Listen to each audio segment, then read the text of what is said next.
नमस्कार, मैं हूं आपके साथ पराग गुप्ता। आप देख रहे हैं इंडिया न्यूज। यूपी के स्कूलों में अब से मुगलों का इतिहास नहीं पढ़ाया जाएगा। मुगलों का इतिहास पढ़ाए जाने पर योगी सरकार ने बड़ा फैसला लिया है। 12वीं के सिलेबस में बदलाव किया गया है। यूपी सरकार का यह फैसला यूपी और सीबीएसई बोर्ड दोनों पर लागू होगा।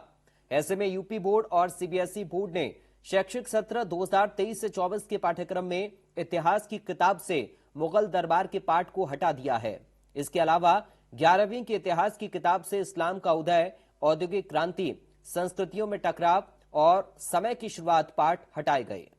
वहीं नागरिक शास्त्र की किताब से शीत युद्ध और अमेरिकी वर्चस्व का पाठ हटाया गया है। उधर एनसीईआरटी ने शैक्षिक सत्र 2023 से 24 से 12वीं कक्षा की किताब से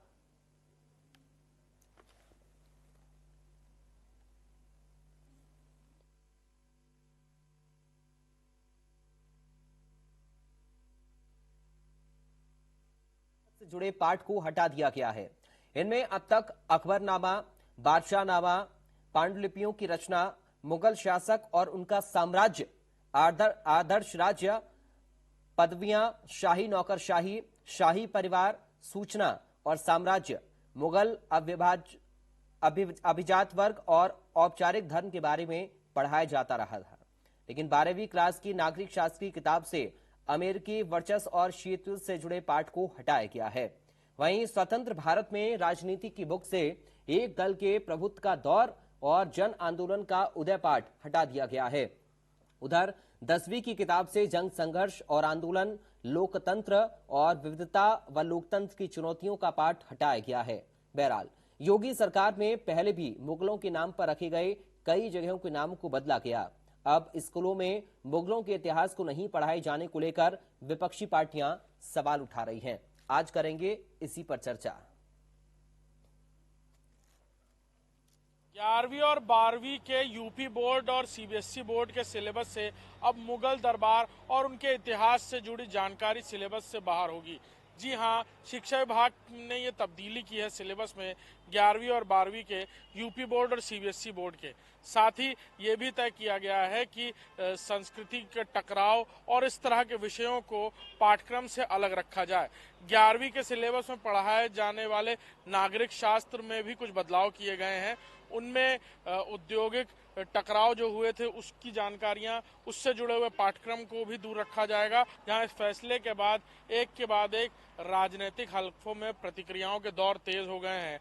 वहीं जल्द ही ये जो पाठ्यक्रम है 2023 से 24 का ये सामने होगा और इसके हिसाब से जो किताबें होंगी, जो छात्रों के सिलेबस होंगे, उनमें तब्दीली की जाएगी।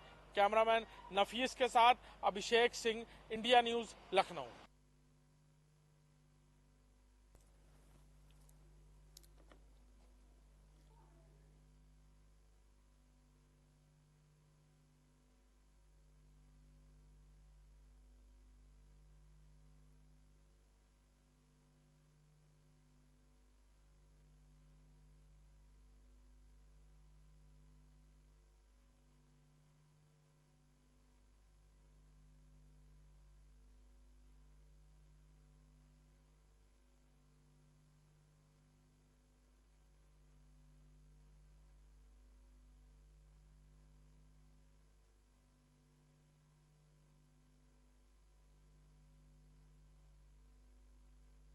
बारहवीं में अब यूपी के स्टूडेंट मुगल बादशाहों का इतिहास नहीं पढ़ेंगे।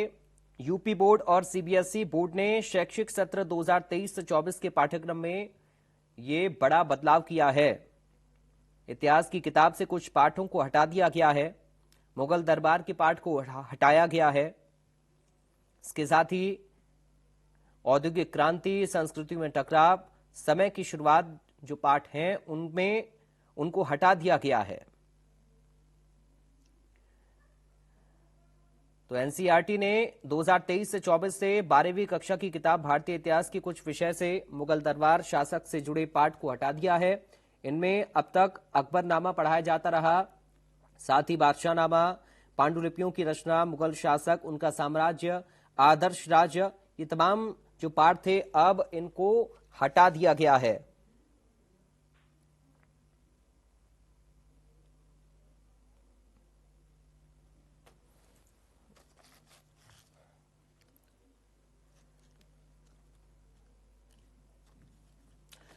और चलिए इस वक्त हमारे साथ कुछ खास मेहमान जुड़ गए हैं, सीधा आपका परिचय करा दें। भारतीय जनता पार्टी से प्रवक्ता शरद त्रिवेदी इस वक्त हमारे साथ हैं। शरद त्रिवेदी जी, आपका स्वागत है।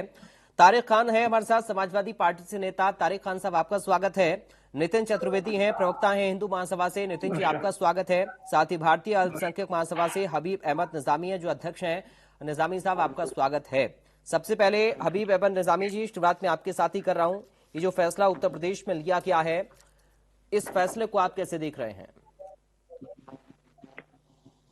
देखिए भाई, कोई भी सरकार होती है तो वो नीतियों में परिवर्तन तो करती है जी, लेकिन परिवर्तन करने में अगर सरकार की नीयत साफ है तब तो वो परिवर्तन काबिले कबूल है। जी, और अगर इस परिवर्तन में सरकार की नीयत पर शक है तो ये काबिले कबूल नहीं है।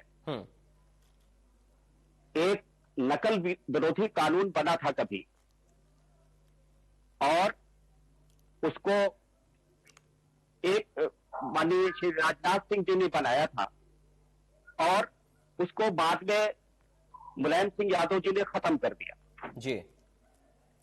तो उसके दोनों पहलू थे और बाद में ये लगा कि भाई ये कानून जो बने थे छात्रों के भलाई के लिए बने थे। अब रहा सवाल जो ये आपने अभी फहरिस्त गिनाई है, इससे तो मुझे ऐसा लगता है कि बर्फ गिरती है तो बेचारे मुसलमानों पर। बर्फ के माने होते हैं बिजली की, कि बर्फ गिरती है तो बेचारे मुसलमानों पर। इतिहास होता ही है जानने के लिए, समझने के लिए, उससे कुछ सीखने के लिए।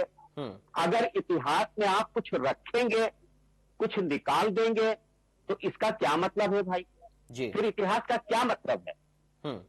तो मैं ये समझता हूं कि इससे सरकार को कोई फायदा नहीं है।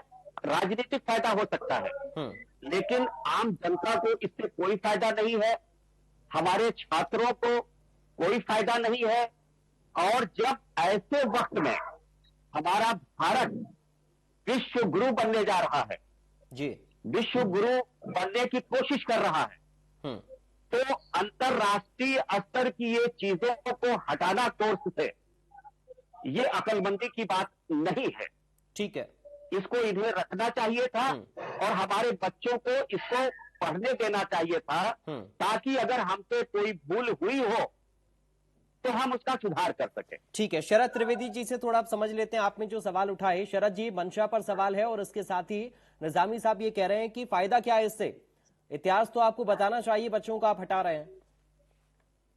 देखिए, इतिहास जो है, मुझे आप 2 मिनट का वक्त दें। इतिहास जो है वो जीतने वाला लिखता है और जीतने वाला पढ़ाता है।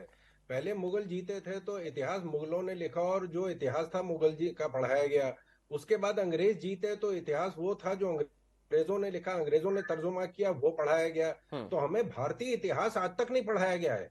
आज मैं भी ये चैलेंज करता हूं कि हम में से जितने भी अभी बहुत ही संभ्रांत और प्रतिष्ठित लोग हैं आपके पैनल में, इनमें से सब लोग ये बता सकते हैं कि बाबर से लेके बहादुर शाह जफर तक कितने मुगल जो हमारे जो साम्राज्य किन किन के हाथ में था, कितने राजा हुए, हम सब नाम गिना सकते हैं। लेकिन मुझे बहुत मुश्किल से लगता है कि शायद कोई भी पैनलिस्ट बता सकता है कि महाराणा प्रताप के पिता का नाम क्या था या महाराणा प्रताप के पुत्र का नाम क्या था।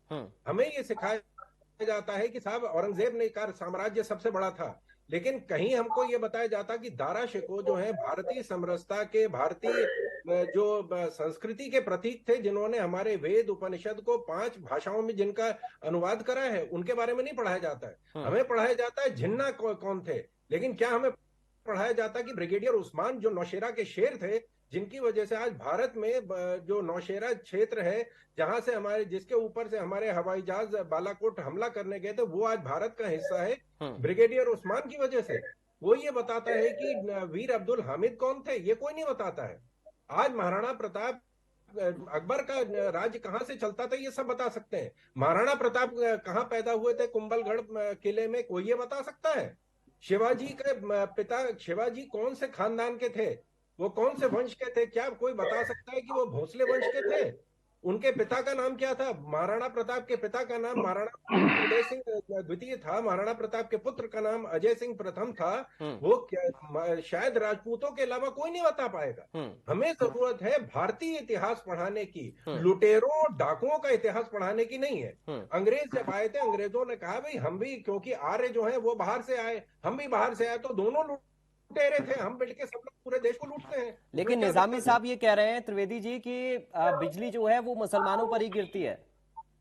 ये हिंदू मुसलमान का कहीं मुद्दा नहीं है, ये भारतीय संस्कृति, भारतीय जो इतिहास है उसका मुद्दा है। कितने लोग ये जानते हैं कि चोल साम्राज्य कितना बड़ा था? पूरा आज दक्षिण एशिया में भारतीय संस्कृति जो फैली हुई है वो चोल वंश की वजह से हुई है। कितने लोग जानते हैं कि अंग्रेजों ने खुद कहा था कि जो बे ऑफ बंगाल है, बंगाल की खाड़ी, उसको चोला लेक कहते थे। चोला साम्राज्य के इतने नौसेना के जहाज वहां घूमते थे कि उसको चोला वंश की नहर मानी जाती थी हमारी बंगाल की खाड़ी को। कितने लोग जानते हैं शिवाजी के जो नौसैनिक कमांडर थे, जो हमारे उनके नौसेना अध्यक्ष थे, वो कान्होजी कांगड़े थे।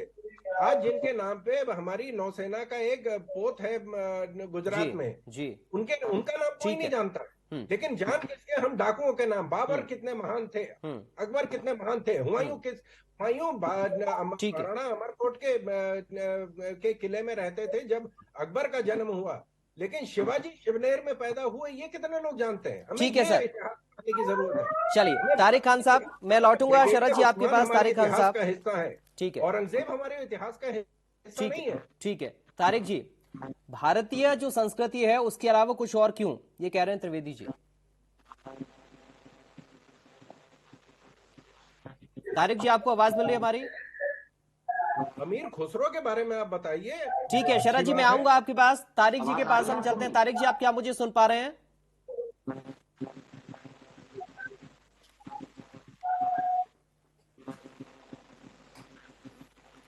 तारिक जी, आपको मेरी आवाज मिल रही है क्या?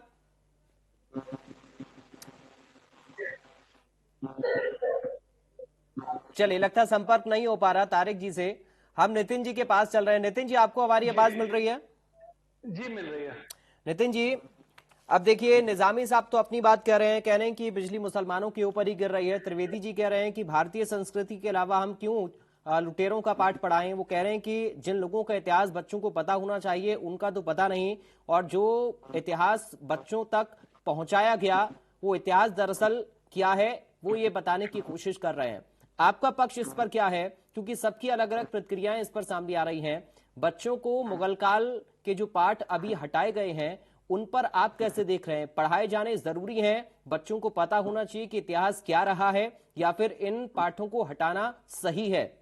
नितिन जी देखिए, मैं आपको बताना चाहता हूं कि मैं त्रिवेदी जी की बात से बिल्कुल इत्तेफाक रखता हूं। देखिए, सबसे पहले तो ये जानना जरूरी है कि मुगल थे कौन, मुगलों का भारत में आगमन क्यों हुआ था।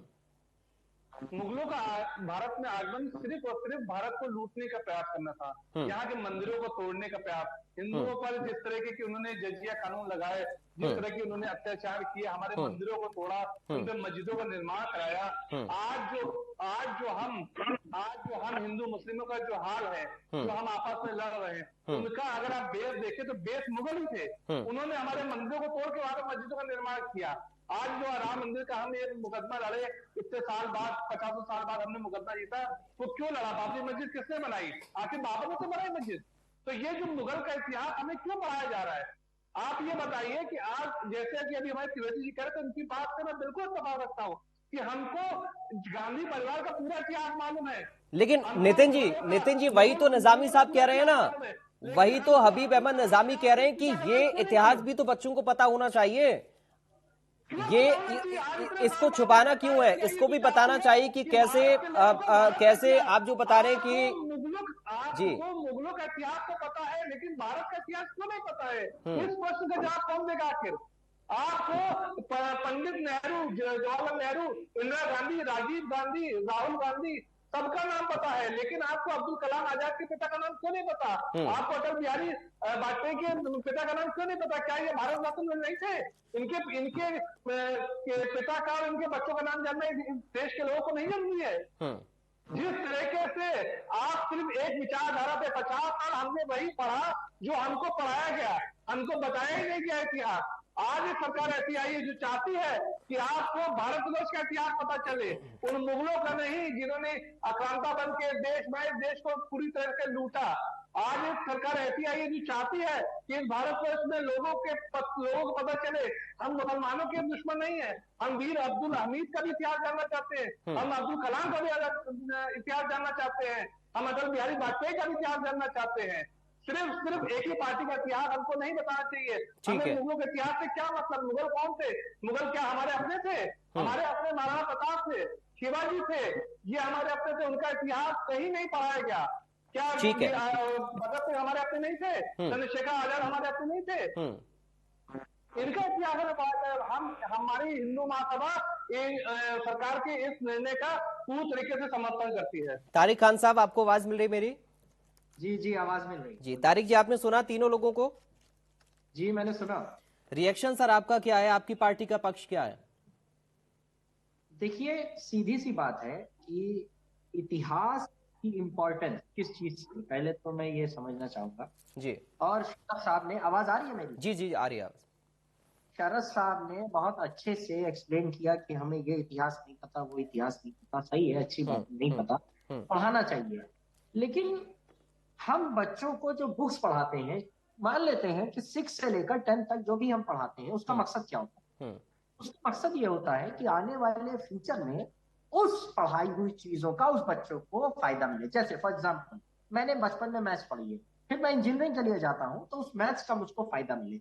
मैंने बचपन में बायो पढ़ी है तो मैं डॉक्टरेट के लिए जाता हूँ या फार्मेसी के लिए जाता हूँ तो उसका मुझे फायदा मिले। मुझे एक का जवाब जो सरकार में बैठे हुए लोग हैं, शरद साहब सरकार में है, दे दें कि क्या जो 6-7 साल 100 साल मुख्तलिफ हिस्सों में मुगलों का या और शासकों का शासन रहा है, उससे जुड़े हुए एक भी सवाल आने वाले जीएस में, एग्जाम में, और आने वाले हमारे जो बच्चे सिविल सर्विसेज की तैयारी करते हैं, हिस्ट्री ऑप्ट करते हैं, क्या उसमें नहीं पूछे जाएंगे? अगर नहीं पूछे जाएंगे, दैट मीन्स कि ये इररिलेवेंट। आप इसको डिलीट कर दीजिए। मैं एज अ तारिक खान और समाजवादी पार्टी को इससे कोई भी, मगर अगर इस चीज के सवाल पूछे जाते हैं और बच्चों के, आपने, मैं एग्जैक्टली नहीं जान रहा हूं कि किस सिलेबस से इन्होंने डिलीट किया है, और आप वहां से डिलीट कर रहे हैं। जैसे हम जब एंट्रेंस की तैयारी करने जाते थे तो लोग कहते थे बचपन वाली एनसीईआरटी पढ़ लो, और आज भी लोग कहते हैं कि अगर राजनीति और डेमोक्रेसी और जो हमारा स्ट्रक्चर है उसकी बचपन सिविक्स की किताब उठा लो, पढ़ लो, थोड़ा सा जान जाओगे। ठीक है, कहते हैं 6th क्लास में हिस्ट्री और सिविक्स मिला के पढ़ाया जाता जी। अब मैं पूछ रहा हूं कि डिलीट कर दीजिए जी। किसी को कोई ऑब्जेक्शन नहीं होगा, आप डिलीट कर दीजिए। ठीक है, ये अगर इसका भी जवाब दीजिए कि आने वाले सिविल सर्विस एग्जाम में और हिस्ट्री से जुड़े हुए एग्जाम में, अब बचपन में तो बच्चा नहीं पढ़ रहा है और जब वो सिविल सर्वेंट की तैयारी करने जा रहा है तब पढ़ रहा है। ये क्या दोहरा मापदंड नहीं है क्या? अगर नहीं पढ़े तो नहीं पढ़े, वो फिर आप उससे जुड़े हुए इंश्योर करे गवर्नमेंट, पार्लियामेंट में ऑर्डिनेंस लेके आएगा कि हिस्ट्री से जुड़े हुए मुगल काल का एक भी सवाल किसी इंटरेस्ट में नहीं। चलिए, ये शरद जी से इसका हम जवाब ले लेते हैं। शरद जी, बड़ा वाजिब प्रश्न पूछा तारिक खान साहब ने कि जो आने वाले वक्त में यूपीएससी की तैयारी बच्चे करेंगे, यूपीपीएससी की तैयारी करेंगे, सिविल सर्विसेज की तैयारी जो बच्चे करेंगे, क्या उनकी परीक्षा में, उनके इंटरव्यूज में मुगल काल से जुड़े कोई भी सवाल नहीं पूछे जाएंगे अगर आप इनको हटा रहे हैं तो? शरद जी, तारिक साहब ने बहुत सही प्रश्न उठाया है और मैं आपको आश्वासन देता हूं कि जिस तरह का परिवर्तन हमारे सिलेबस में, हमारी किताबों में किया जा रहा है, वही इम्तिहान में भी किया जाएगा, क्योंकि इम्तिहान तो उसी चीज का होगा जो पढ़ाया जाएगा। तो जो परिवर्तन किया जा रहा है, हमें अपने देश के मुख्य नेता हैं उनके बारे में जानने की जरूरत है। हर व्यक्ति, मुझे नहीं लग रहा है कि भारत का कोई ऐसा घर होगा जहां विंग्स ऑफ फायर जो अबुल कलाम आजाद ने, जो अबुल कलाम ने जो किताब लिखी है, वो किसी ऐसा कोई घर नहीं होगा जिसमें वो किताब नहीं है। तो जो अभी नितिन जी ने कहा कि हमें अपने नेताओं की जरूरत है, हमें अपने हीरो की जरूरत है, हमारे अपने लोग हैं। सर वो आपकी सारी बातें ठीक है, नहीं है। तारिक जी उसको पाकिस्तान मान में आप रहे हैं, देखिए लेकिन वो जितने ये भी पूछ उनके रहे हैं ना कि हथियार हैं वो आप इस सारे बात की डाकुओं के नाम श्योरिटी पे रखे कैसे हैं। देंगे गौरी, कि आने वाली गजनी, कंपटीशन बाबर। की परीक्षाओं में मुगल काल से जुड़े कोई भी सवाल नहीं होंगे, और अगर सवाल आता है तो उसका जवाब कोई भी छात्र कैसे देगा? नहीं, वो परिवर्तन किया जाएगा, उसी जिस तरह से पढ़ाया जा रहा है उसी हिसाब से जो सिलेबस होगा उसी हिसाब से सवाल पूछा जाएगा, उसी हिसाब से परीक्षा करी जाएगी। इसमें किसी भी विद्यार्थी के साथ कोई भी ऐसी समस्या नहीं आएगी जिसकी हम लोग परिकल्पना कर सकते हैं। कोई भी ऐसी समस्या नहीं आने वाली। मेरा फिर से तारिक जी बहुत जल्दी से रखिए बात।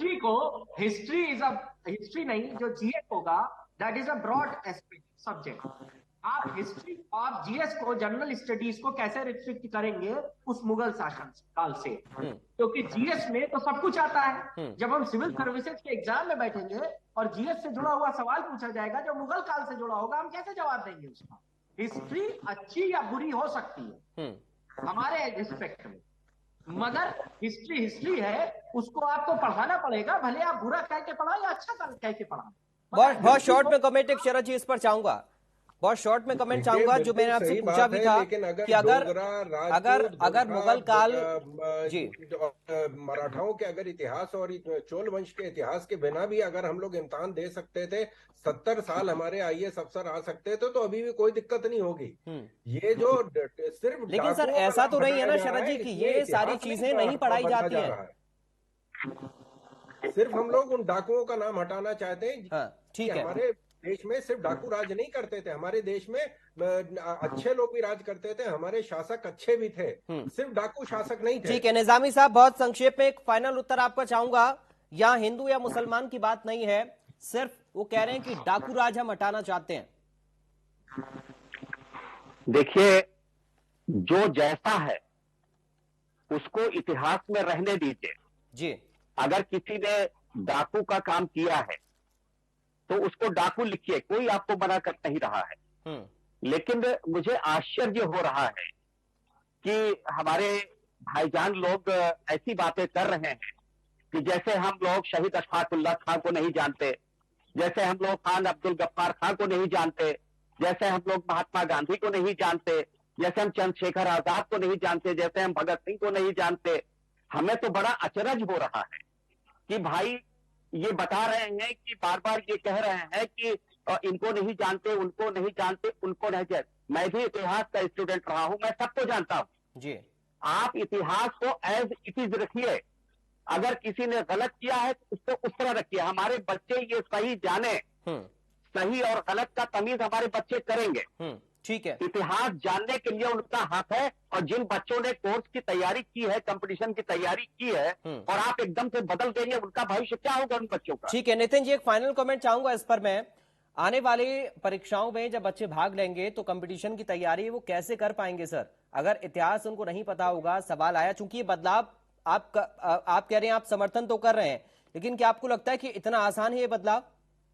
देखिए, आप ये बात आपकी, मैं इस बात से पूरे इत्तेफाक रखता हूँ कि इस तरह की जो बदलाव किए जाएंगे तो उससे कुछ समस्याएं उत्पन्न होंगी। लेकिन आप देखिए, जब भी कोई कार्य होता है तो कुछ समस्या का सामना कुछ लोगों को करना पड़ता है, लेकिन जब समस्या का समाधान जड़ से आप करेंगे तो आने वाली जो आपकी पीढ़ी है, 70 साल जो हमने पढ़ लिया, अब हम आने वाली पीढ़ी को कम से कम एक अच्छा माहौल देके जाएं, उनको एक अच्छा इतिहास बता के जाएं, तो उसके लिए कुछ कठिनाइयों का सामना तो करना पड़ेगा। तारिक जी बहुत संक्षेप में फाइनल उत्तर। मैम फाइनल यही कहना चाहूंगा सर कि इतिहास अच्छा बुरा हो सकता है, लेकिन इतिहास की चीजें वो लोग अच्छे थे या बुरे थे, इससे ज्यादा मेरे लिए और मेरी पार्टी के लिए ये इम्पोर्टेंट है कि एक बच्चा जो पढ़ाई कर रहा है उसके भविष्य पे आपके इस निर्णय का कोई गलत असर ना पड़े, या उसके इस निर्णय से उसका कोई लॉस ना हो। ये ज्यादा इंपॉर्टेंट बात है इससे कि ये रखा जाए या ना रखा। शरद जी बहुत संक्षेप में फाइनल उत्तर चाहूंगा, इसके लिए कोई रोड मैप आप लोगों ने तैयार किया है? देखिए, ये सरकार का फैसला भारतीय समरसता, भारतीय समाज और भारतीय जो सोच है उसके लिए एक मील का पत्थर साबित होगा। एक सशक्त भारत के निर्माण में इसकी अहम भूमिका होने जा रही है। मैं आपको इसका आश्वासन दे रहा हूँ, किसी भी विद्यार्थी के ऊपर इसका कोई भी गलत प्रभाव नहीं पड़ेगा। चलिए, बहुत शुक्रिया आप चारों खास मेहमानों का आज हमारे साथ इस चर्चा का हिस्सा बनने के लिए। तो उत्तर प्रदेश में सरकार ने फैसला लिया है कि जो मुगल काल है उससे जुड़े जो पाठ हैं वो कोर्स से हटाए जाएंगे, लेकिन इस पर कई सारे सवाल विपक्षी पार्टियों की भी खड़े हो रहे हैं। इसके साथ ही सवाल ये भी है कि जो बच्चे कंपटीशन की तैयारी कर रहे हैं आने वाले वक्त में क्या उनको परेशानी नहीं होगी। अब इसी परेशानी को देखते हुए कैसे इस फैसले को लागू सरकार की ओर से किया जाता है, ये देखना बेहद अहम होगा। फिलहाल अभी के लिए हमें दीजिए इजाजत। आप बने रहिए इंडिया न्यूज के साथ। नमस्कार।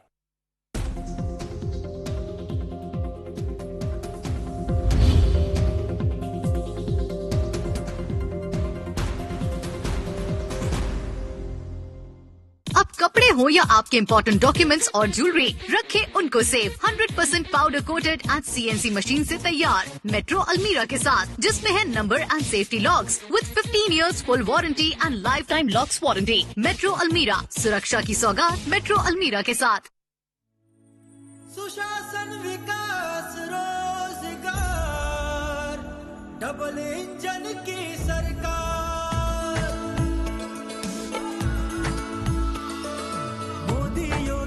मेहनत से बदला आज नजारा है। खुशहाली के एक्सप्रेस वे पर बढ़ता राज हमारा है। यूपी की रफ्तार देख कर बोली दुनिया सारी, 6 वर्षों का काम दिख रहा 60 साल पर भारी। 6 वर्षों का काम दिख रहा